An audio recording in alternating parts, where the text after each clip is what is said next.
Don't tell me words don't matter. We are 5 days away from fundamentally transforming the United States of America. And the way to make government accountable is make it transparent so that the American people can know exactly what decisions are being made, how they're being made, and whether their interests are being well served. Let me say it as simply as I can. Transparency and the rule of law will be the touchstones of this presidency. In fact, since taking office, this has been the administration that's prosecuted more whistleblowers in 2 years than in the preceding 40 years. It meets with lobbyists across the street from the White House so they don't have to disclose they're meeting with lobbyists. And, this is true, censored nearly 200 pages of internal emails about their efforts to make government more transparent. How weird has this administration's record on transparency gotten? President Obama received an award for transparency Monday. That meeting was completely closed to members of the media. They not only closed the meeting to the media, they didn't even put it on the president's public schedule. I believe that every single American has the right to affordable, accessible health care. But these negotiations will be on C-SPAN. It'll be televised on C-SPAN. It's on C-SPAN. On C-SPAN. On C-SPAN.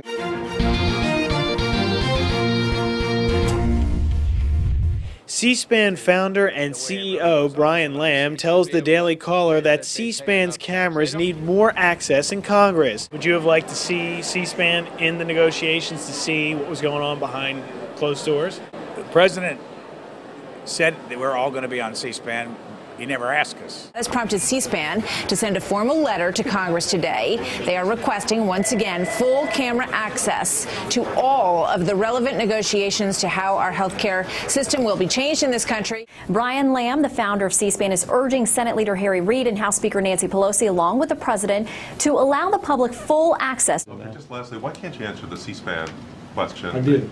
Well, you didn't, because you I said I hadn't seen the letter, which I haven't. Why do you need to see a letter? I mean, this is something the president said during the campaign, and he talked about he wants everything open on C-SPAN. Dan asked me about the letter, and I haven't read the letter. So I'll just ask you about having it on C-SPAN. I understand. I answered Dan's question, and I answered this.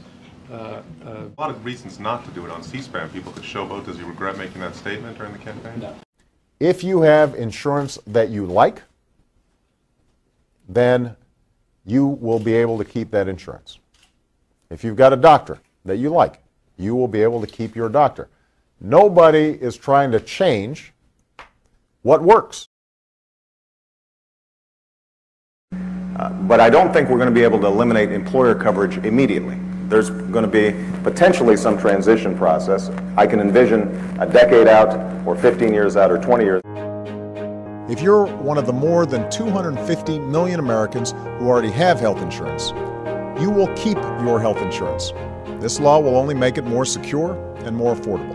It's just untrue. A lot of employers are going to drop their health insurance coverage to dump people on the government-run exchanges. One of the concerns about health care and how you pay for it, 1/3 of the funding comes from cuts to Medicare. Right. It is important for us to make sure this thing is deficit neutral, without tricks. I said I wouldn't sign a bill that didn't meet that criteria. They used 10 years of revenues and 7 years of spending and said, see, look, over 10 years this pays for itself. He's cutting Medicare by $500 billion. He cut seniors' home health care by 11%. It's a plan that asks everyone to take responsibility for meeting this challenge. Everybody. Exempting some from complying with the new health care law. They've been granted a special waiver from key provisions of the new law. All this coming out in just the first 2 years. This plan will reduce the cost of health care for millions. Instead, they've gone up by $2,200. Premiums, I think, have gone up 9%. Still leaves 23 million people uninsured. Let me also address an illegitimate concern that's being put forward by those who are claiming that a public option is somehow a Trojan horse for a single-payer system. A single-payer healthcare claim, universal healthcare claim. That's what I'd like to see. I think if we get a good public option, it could lead to single payer, and that's the best way to reach single payer. Nobody is talking about some government takeover of healthcare. I happen to be a proponent of a single-payer universal healthcare claim.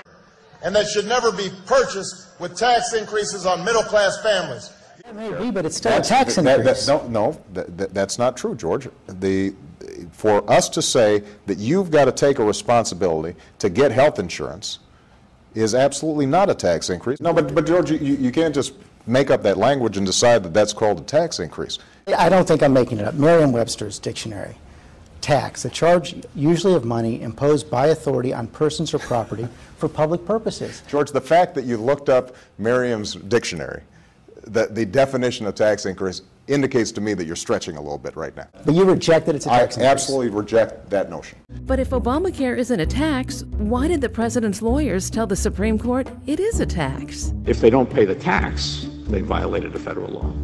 But as long as they've paid the penalty. If they've paid the tax, then they're in compliance with the law. An extraordinary decision out of the Supreme Court this morning said this is, in effect, a tax. They flipped the position lawmakers have been taking and insisted that the Affordable Care Act was a tax increase. Chief Justice Roberts agreed with the government's position that the, quote, shared responsibility payment under the Affordable Care Act is a tax and not a penalty.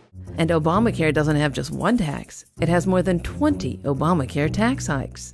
That is why Obama didn't want us to know about the Obamacare taxes until it was too late. But we have to pass the bill so that you can find out what is in it. So many people said, you know, back in August '09, we were all saying this seemed to be a tax, and if it was a tax, then this was going to be the largest tax increase in history. He broke that promise by implementing Obamacare. We're going to see, as you already mentioned, $500 billion in taxes, the biggest tax hike in American history. And I can make a firm pledge. Under my plan, no family making less than $250,000 a year will see any form of tax increase. Not your income tax, not your payroll tax, not your capital gains taxes, not any of your taxes. But the president of the campaign said that he made a flat pledge that he would not raise taxes on anybody making under $250. So is that pledge still operative? Well, again, I think in some ways your question is hypothetical because there are any number of different bills, different proposals. I think the president has outlined what he believes is the very best way to pay for health care. Hypothetical. He made a pledge. He said, I'm not going to raise taxes on anyone making under $250. Is that pledge still active? We are going to let the process work its way through it. So it's not. So it's not. We're going to let the process work its way through it. All right. If you make under $250,000, you will not see your taxes increase by a single dime. Not your income tax, not your payroll tax, not your capital gains tax. You have, however, said you would favor an increase in the capital gains tax. As a matter of fact, you said on CNBC, and I quote, I certainly would not go above what existed under Bill Clinton, which was 28%. It's now 15%. That's almost a doubling if you went to 28%. But actually, Bill Clinton in 1997 signed legislation that dropped the capital gains tax to 20%. Right. And George Bush has taken it down to 15%. Right. And in each instance, when the rate dropped, revenues from the tax increased. The government took in more money. And in the 1980s, when the tax was increased to 28%, the revenues went down. So why raise it at all? Well, Charlie, what I've said is that I would look at raising the capital gains tax for purposes of fairness. I believe that this country succeeds when everyone gets a fair shot, when everyone does their fair share, when everyone plays by the same rules. It means making sure that the biggest corporations pay their fair share in taxes. That's why I've asked Congress to close some of the biggest tax loopholes exploited by some of our most profitable corporations to avoid paying their fair share, or in some cases paying taxes at all.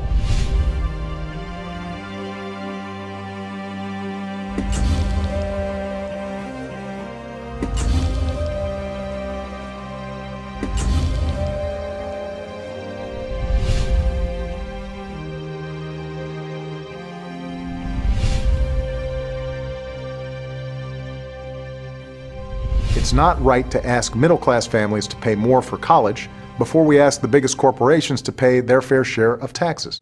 CBS News reports that in January, President Obama named General Electric CEO Jeffrey Immelt to head the President's Council on Jobs and Competitiveness. Obama's choice of Immelt came under scrutiny this past week in the wake of a front-page story in the New York Times, which reported that despite $14.2 billion in worldwide profits, including more than $5 billion from U.S. operations, GE did not owe taxes in 2010.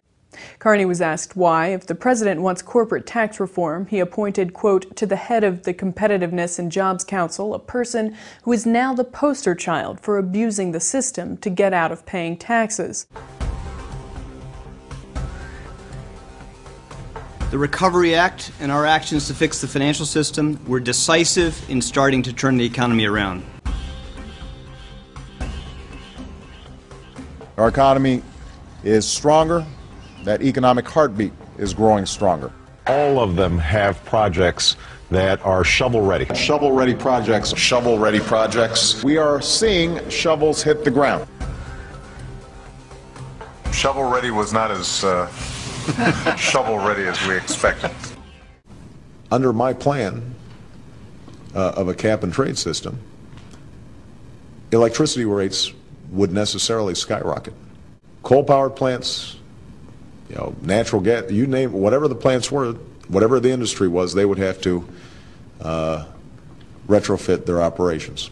That will cost money. They will pass that money on to consumers. So if somebody wants to build a coal-powered plant, they can. It's just that it will bankrupt them because they're going to be charged a huge sum for all that greenhouse gas that's being emitted. President Obama is facing new criticism over supporting offshore drilling in Brazil while continuing to back very tough restrictions right here in the U.S. And the Obama administration is going to lend at least $2 billion to a Brazilian state-owned oil company to finance drilling off that country's shores.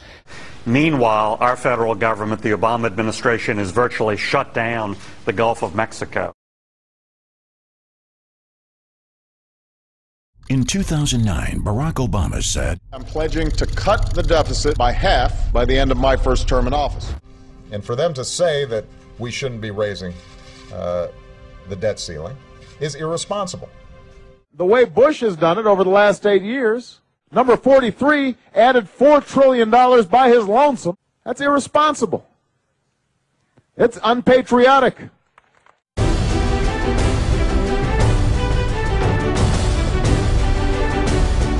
Words matter.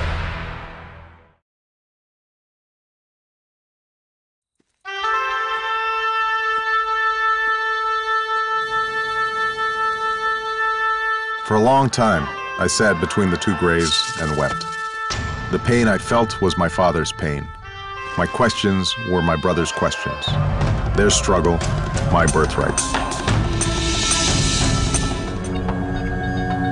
We are all shaped by our pasts, and we carry elements of the past into the future. But we have to be careful, because nothing can rob the future quite as much as the debts of the past.